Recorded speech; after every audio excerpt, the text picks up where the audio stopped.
Hey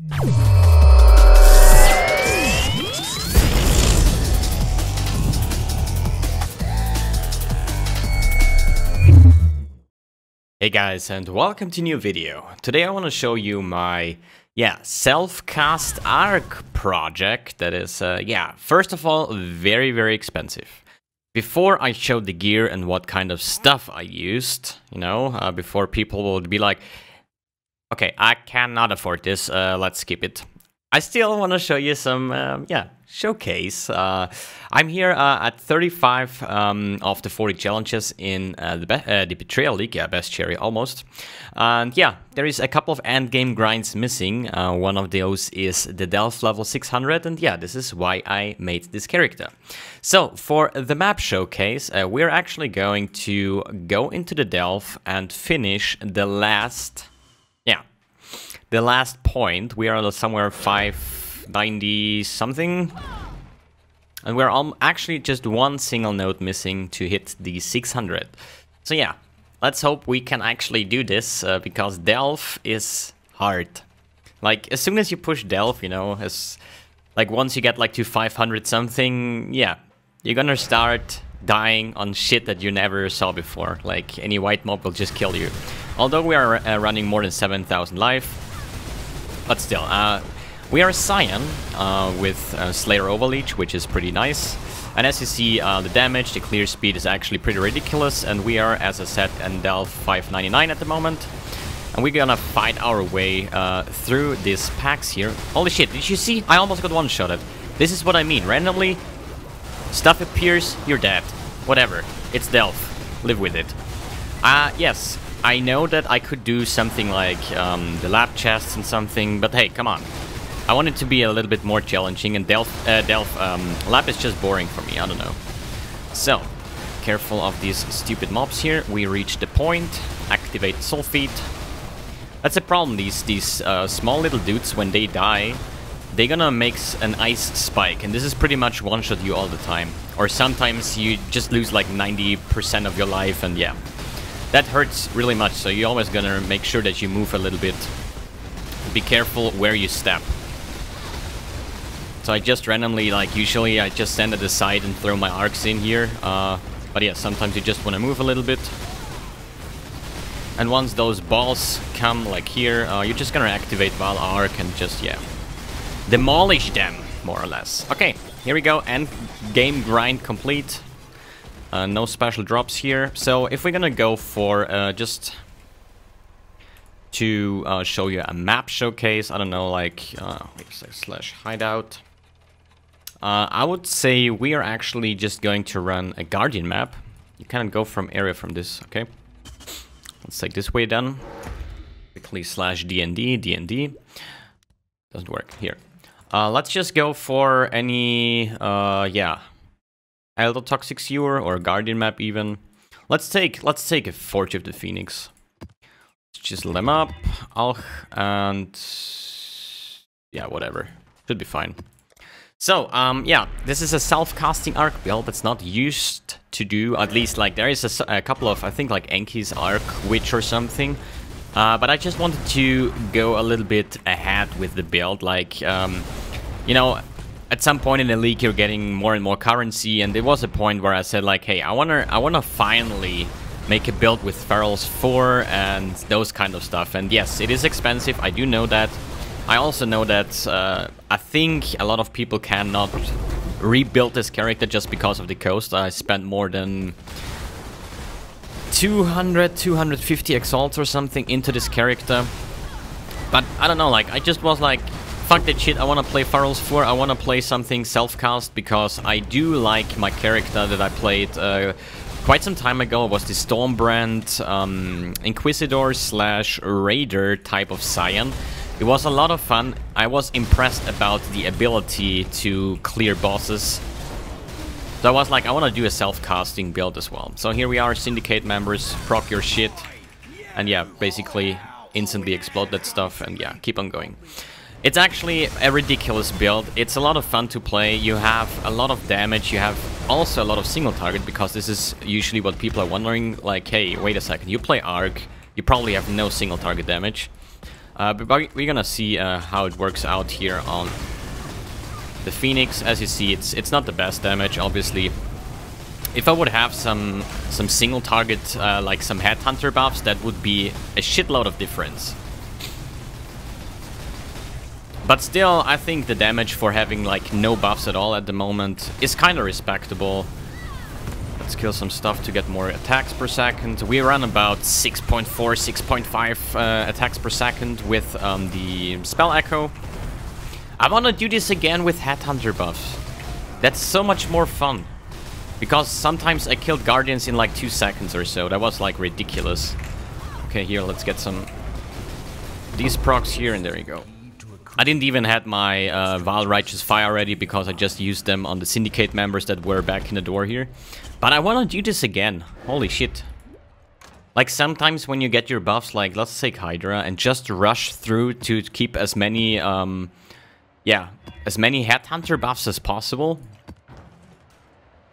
Let's try this one again. Still, it was pretty safe, obviously, but... that's not the fun point in this build. Holy shit. I never had so weak procs. So let's just keep everything. Let's just rush through. We have Flame Dash as our movement skill. And as you maybe saw already, we have permanent Frenzy and Power Charges. And this is one thing that is very insane coming from the Feral Sphere. Where you can just unlimited have your stuff. Even... oh, wait, Soul. Hey, we have Soul Eater. Come on. Faster. Faster. This is the fun where this is the fun point here. We have like 7, 8 casts per second. Come on, where are the mobs? Oh no. Feels not so mobs, man. But yeah, let's keep on rushing here. And try to keep a couple of buffs here, to be honest, and then just blow everything up and then hope that we're gonna kill Hydra a little bit faster than we did kill the Phoenix. So let's just... I don't want to blow something, to be honest. Okay, maybe Val Arc or something. But as you see, Syndicate members, it's just they just explode. Ah, wait a second. I don't know if I do those now, I lose my buffs. I lose everything. I hope there is enough mobs to actually get to that point. Just keep everything. Maybe we should kill an incursion quick and then hope for... yeah. We actually have absolutely no buffs again. That sucks. Dude, game, I'm doing a video. Show some epic damage and stuff. Holy shit. Oh, this is awkward, man. Holy shit. But you only have one chance when you actually push the Delve 600, get the achievement popped up, you know. But maybe we have some mobs here. More mobs, come on. Okay, let's rush out. Fuck that loot. We want Hydra.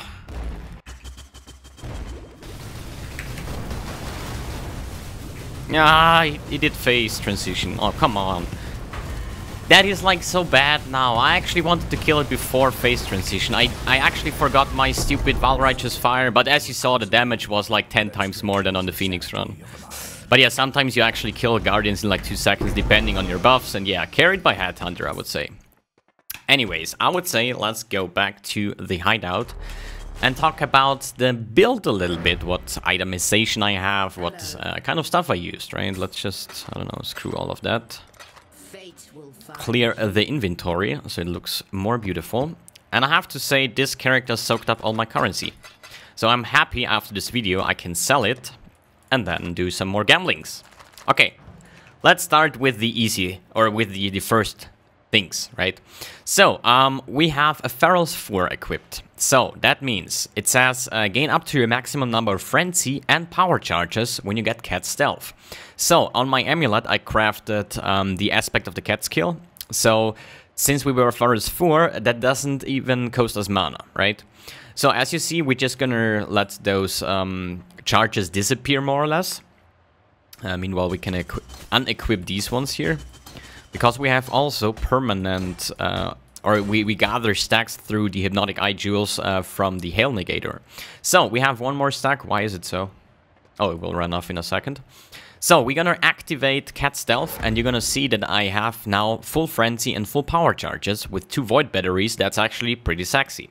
So you see 7 seconds left. We have Agility left for 2 seconds. As soon as I get Stealth, boom, refreshed, permanent, Frenzy and power charges even in Hideout. Whatever I do, I'm just gonna keep them. So next thing is the Hail Negator. That actually, the more Abyss Jewels we have, the more stacks we get. As you see here, 2 stacks. Then we're gonna equip those here, and we have a total of 6 stacks. So what the Hail Negator does is once you get a Savage hit, that's a hit that is more than, I think, like 2.5k damage on your HP pool, you're gonna soak up those 6 charges and you get freaking 3% per charge regenerated as life and energy shield, which is, like, energy shield doesn't matter, we are life-based build, but still, it's 3% life per Abyss Jewel. So we have 6 means 18% of max life recovered instantly once we are getting a Savage hit. So that's another big layer of defense. Okay, so let's start from, I think, from the bottom to the top, no, from the top to the bottom. So, Hail Negator, as explained, I got this one with arc damage. There was a second one on the market with arc chains and additional time, but I didn't use that one because I think we have enough clear range, and also, yeah, I think I want to do a little bit more single target oriented on this one. That's why I took the increased damage. I know the more it chains, the more damage it will do, but on bosses it doesn't really change. So I just went like with this one, it was like, yeah, fine enough. So, explained as well, then we have Flame Dash with faster casting and 2 Abyss Jewels. I'm going to go over the Abyss Jewels once we hit the Bubonic Trails, because they are actually all the same. So, just faster casting with Flame Dash for our movement skill, works pretty fine. So, then we have dual wielding Void Batteries. A Void Battery will give you increased spell damage per power charge. Since we have permanently 9 power charges up, that is, I don't know math, but holy shit, yeah, a couple of, like 225% spell damage? I think so. Yeah, should be. So, yeah, dual wielding of those. I checked that I just have a lot of cast speed because I want to cast as fast as possible. And here we have Wrath with Purity of Elements and Enlighten supports. These are the auras that we run because we use so many uniques that we actually have a bit of a problem actually getting our resistances. So, in the other hand, I have Cast When Damage Taking, Immortal Call, and Increased Duration. Pretty generic Cast When Damage Taken setup for another layer of defense. Then we have the Pharaoh's 4, explained before with the Cat Stealth, and also, yeah, it is 6 off-colors, because this is a dexterity base, so it will most likely roll green. So what I did was just the usual crafting bench way to get 6 off-colors, if I can actually show that real quick. Let's say, is there something that is not linked, please? Yeah, let's take this one just for showcase, right? So, you're gonna start with like maybe 2 sockets, right? And you wanna have this one, it is a strength base, so it will most likely roll red sockets, right? So let's say we're gonna use like 4 green sockets, right? So what you're gonna do is you're gonna get this to 2, then you're gonna choose, okay, I wanna have, or let's say 4 blue sockets, because this is more rare on this one. So, we're gonna say 2 blue sockets, we're gonna start with our 2 blue sockets. And then we're gonna keep on going. It's going to keep the sockets that we have here. So we're gonna go 3 sockets. Oh, it's not blue. 2 sockets. 3 sockets, not blue. 2 sockets. 3 sockets, not blue. Okay, and you're gonna keep on going with this process until you had your you hit your 3rd blue socket. This could take some time, and you can imagine how much jewelers went into this chest to get 6 off-colors, right? So I don't really want to spend here too much time, but actually, can we get something else than red to just show how it's working? Oh, come on. You piece of a baptism, man. Holy moly. Hello, I'm doing a video. Can you please roll anything else than red? Otherwise, people will say I'm lying and this doesn't even work.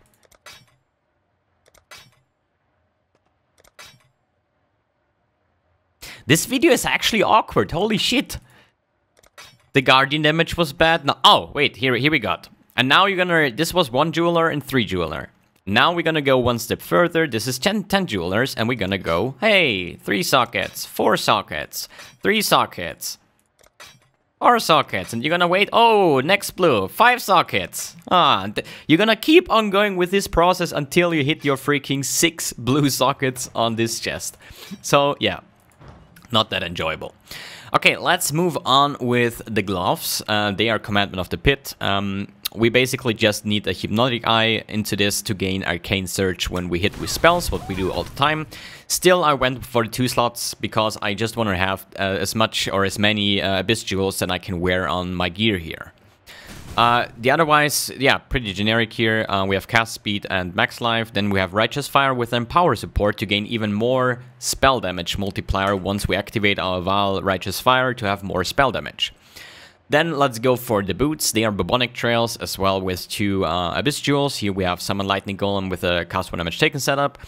I use that one because I just don't care about golems at all. So if they are here, fine, and I get Cast Speed. But if not, then yeah, then he's not here. So I don't want to recast it all the time. I just think it's super annoying, so I just skip that one. For the belt, yeah, Headhunter. Nothing else to say, I think. I do actually have a single target set up, but I think we're gonna discuss that a little bit later for gear variations and stuff. Let's go over for the next one. This is a self-crafted Ember Amulet for just a little bit more life. I just tried to get this maximum life per second to life leech rate, and then just multi-modded it for the life or resistance that I was missing because both of my rings have lightning resistance, so I was lacking cold and fire resistance. To balance my Wise Oak. That's why I took here on the jewels as well, just fire and cold resistance here, and here I think as well.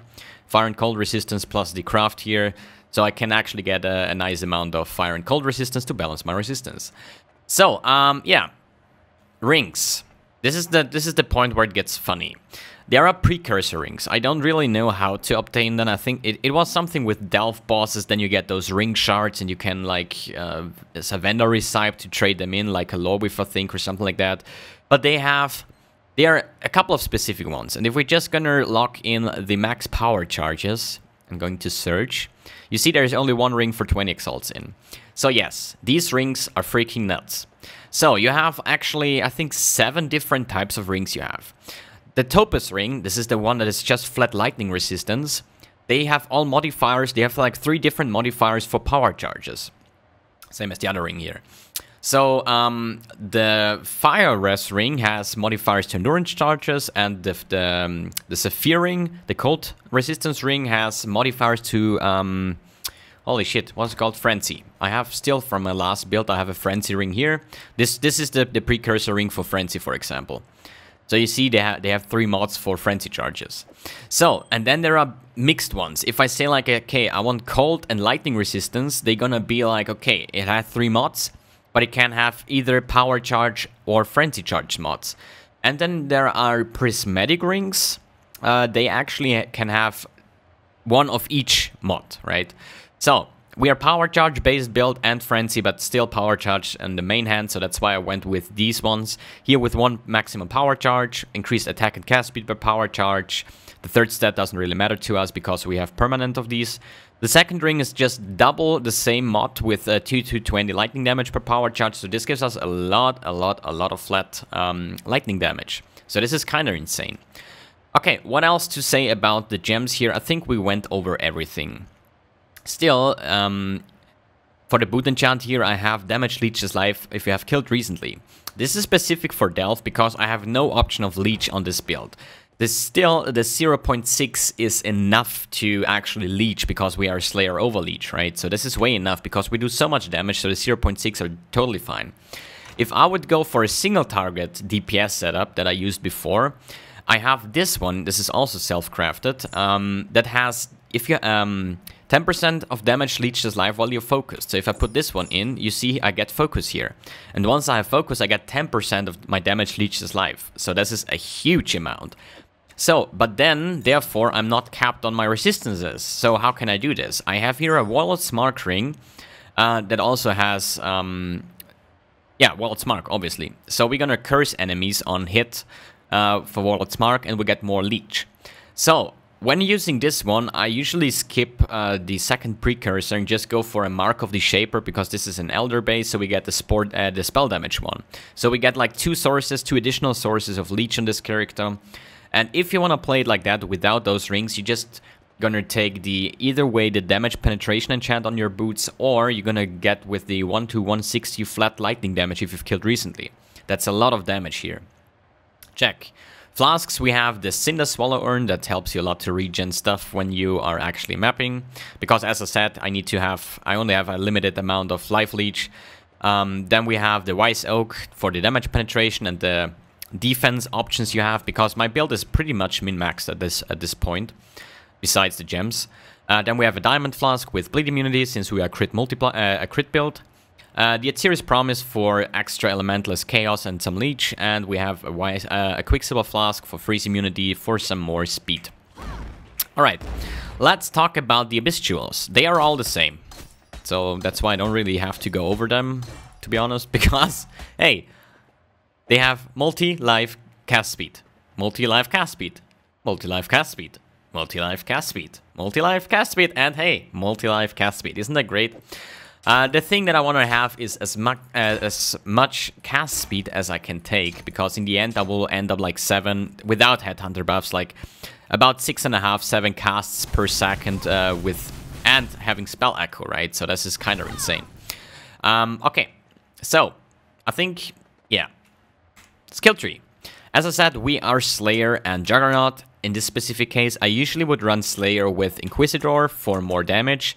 But we are not stun immune. So this is the reason why I take Juggernaut, because sometimes I died in the early Delve stages just because I got stun locked because there were so many enemies around, you know.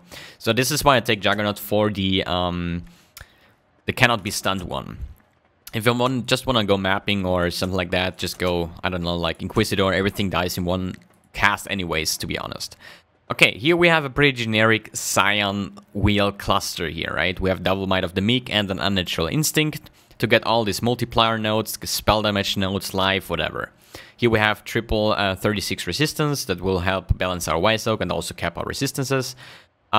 Here we have a Transcendent Flash that I use on multi-builds that are Scion, just for another layer of defense. We get like 3% physical damage reduction and some multiplier out of that. Then we have a lot of like power charge here, power charge there, power charge here. It's a pretty generic tree for every kind of caster build elementalist. You always will see those going exactly this way with the crit here. Power charges on top and left side power charges. It's nothing special actually. Okay, for the jewels, I have Watcher's Eye Jewel with lightning damage leeches mana while you're affected by Wrath, and the Purity of Elements with Fist taking as lightning damage to be a little bit more consistent on these big melee hits. Then what else do we have? As I explained before, here is Life with a multiplier and also Fire and Cold resistance to balance my resistance here. Why don't I have... Wait a second, is this the... Oh, this is the wrong one actually. I was like wondering why I'm not rest capped here. Holy shit. Ah, here we go. I use those 2 times, and the rest of my jewels are all the same. Double multiplier, life. So I choose to go with lightning and elemental skills because they can roll the highest, especially lightning damage goes up to like 18%, and we have elemental skills goes to 15, and if you would take global multiplier, they go to like 12. So all the rest, just double multiplier with life. Double multiplier life, double multiplier life. Nothing too special. We take the starting area of the Duelist and then go here for Wild Pact, Frenzy Charge, Golem's Blood, and another Jewel slot here. If you like Leech, what I don't think so, you can still go with Vitality Void because of the 3% max life, but not necessary. Just not necessary. Okay, I think this one should be fine. For the passives, we took Alira for our Bandit because we are a multiplier build, so we're gonna take this all resistance as multiplier. For Pantheons, I went with the Soul of Arakali, pretty much what I do every time when I play a Leech build with cast 1 damage taking Immortal Call to add this 50% increased recovery rate, and then Shakari basically for, I don't know. I think usually I use Shakari in this league specifically because of Tora and Immune of Poison, right? But otherwise, just go for whatever you feel up to. I mean, that doesn't make any sense. Live regen, you could actually take, I don't know, increased movement speed, whatever. Like, Root Cool for more physical reduction or something like that. Okay, what else do we have to explain, to tell, whatever? So, we have Bandits, we have the Pantheon, we have the gear, the jewels. Oh, wait a second. We didn't even went over the arc setup here. Sorry, that's my bad. We have arc with increased critical strike support. We have power charge on critical, control destruction, lightning penetration, and spell echo. Why power charge on critical if we're actually having power charges all the time? Because of the more multiplier. It says supported skills deal 4% more damage per power charge. So this is a lot. It's like 36% more damage in this one. And higher critical strike chance. So, anything else? No. Yeah. Cosmetics. If you're wondering, let me deactivate my cat stand so you can actually see what my character looks like. Pretty, yeah, much the same MTX that I use every single build because I just think this looks beautiful. Celestial Helm with red glowing eyes, the Dragon Hunter wings, Ultimate Chaos Body Armor, double Seraph Dagger with the Forged Weapon effect, Kitava Gloves and Boots, Celestial Character effect with the Celestial Footprints, Celestial Character effect, and yeah, Demon King Portal effect, we have the Automaton Arc effect, the Betrayal Aura effect here, we have the Carnage Aura effect, Dark Immortal Call, Flame Dash with the Dragon MTX, Celestial Rite Fire, and the Clockwork Golem. Okay, let me get this one on again so it looks more beautiful, like this stealthy facing stuff, right?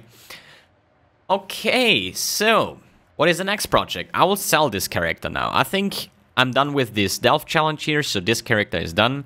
I need to work towards the Bestiary bosses. I'm gonna do a Rota, Complete Syndicate, Safe Houses will probably be the next one. Because I also have to do the Safe House stashes. So I'm probably gonna do any speed kind of low tier mapper to get my Safe Houses done. And then we have one big problem.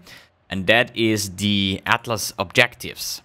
We are like halfway through the league and I'm on 133 of 400. That means you need those specific, these ones here.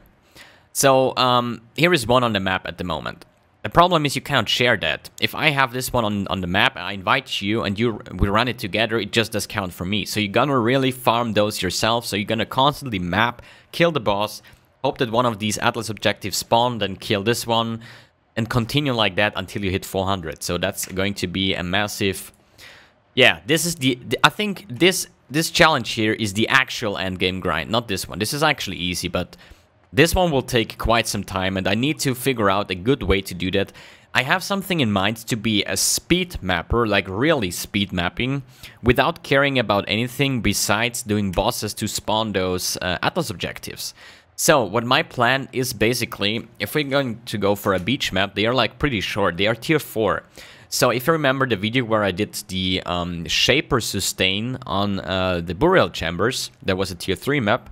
I'm going to do the same with the beach map, so I'm going to delete all my tier 4 maps, tier 5 maps, and permanently sustain the beach maps to just speedrun it, like, I don't know, like 30 seconds each map, to spawn those as fast as possible to have a chance to actually fulfill that. But how that will work and all that stuff, we're gonna see once I'm trying to do it. Because this is, you always have a theory, an idea how you can do something, and in the end, you're gonna see practically how does it work out, you know?